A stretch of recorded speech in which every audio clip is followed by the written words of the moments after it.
12th standard, subject physics, 9th chapter, current electricity. From the chapter Wheaton's bridge. In this point, we have to obtain the balancing condition for Wheaton's bridge. So, in case of Wheaton bridge, the circuit diagram is as shown. So, let us see its construction. It consists of four resistances P, Q, R, S, which are connected in series so as to form a quadrilateral A, B, C, D.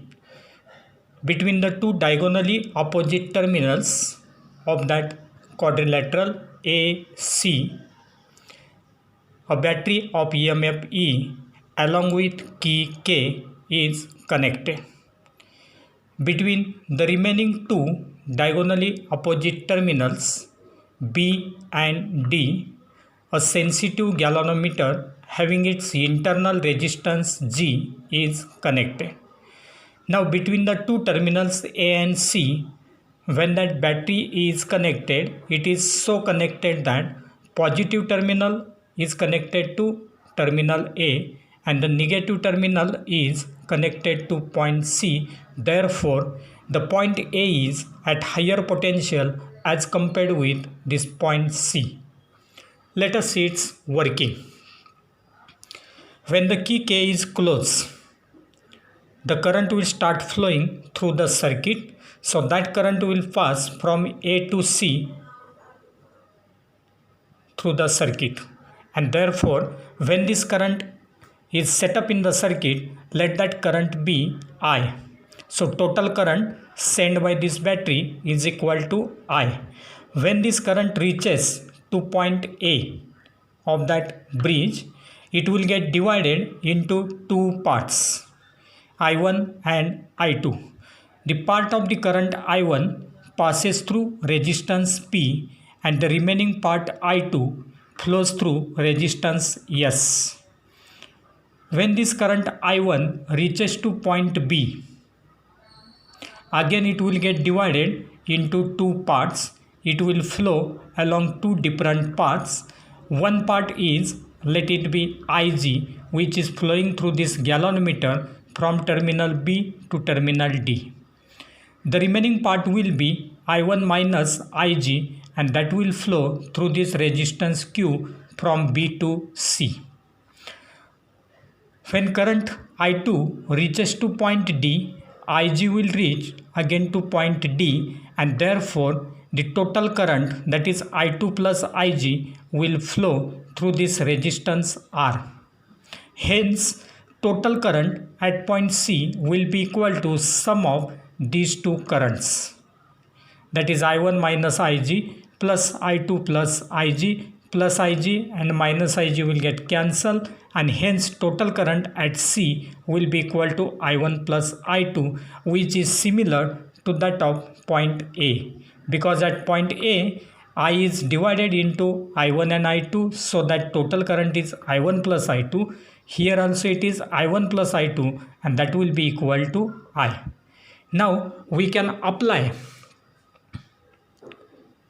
Kirchhoff's current law to that point A. So point A is considered as the junction, and therefore we can apply Kirchhoff's current law to it.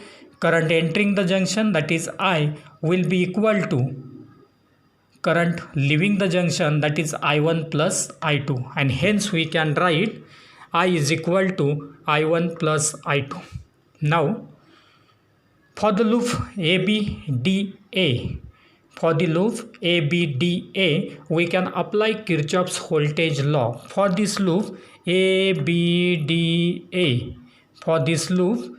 as loop is traced along this direction, that is ABDA, in the same direction those currents are flowing will be considered as now negative here, and in the opposite direction will be considered as positive, that is the product of I1P IgG will be considered as negative, while I2S will be positive, and therefore we can write from that loop minus I1P minus IgG plus I2S equal to 0, equation number 1. Similarly, for the second closed loop BCDB, we can apply Kirchhoff's voltage law, and therefore again for this loop BCDB, the currents which are flowing in this direction of tracing of that circuit will give us the negative product of current and resistance. Therefore, this product will be current and resistance product will be negative. This will be now positive. This will be positive, and therefore minus into bracket I1 minus Ig into Q plus I2 plus Ig into R plus IgG equal to 0, equation number 2. Now, by adjusting the values of resistances P, Q, R and S, we can adjust the values of P, Q, R and S such that the bridge is balanced. That means the current flowing through the galvanometer becomes equal to 0. So, if the values of these 4 resistances are so adjusted that current flowing through this galvanometer Ig becomes equal to 0, at that time this bridge is said to be balanced, and therefore from above equations 1 and 2, the terms containing Ig will become equal to 0, and therefore we can write from equations 1 and 2 we will get minus I1P plus I2S equal to 0. Therefore, I1P equal to I2S, equation number 3. Similarly, minus I1Q plus I2R equal to 0. Therefore, I1Q equal to I2R, equation number 4.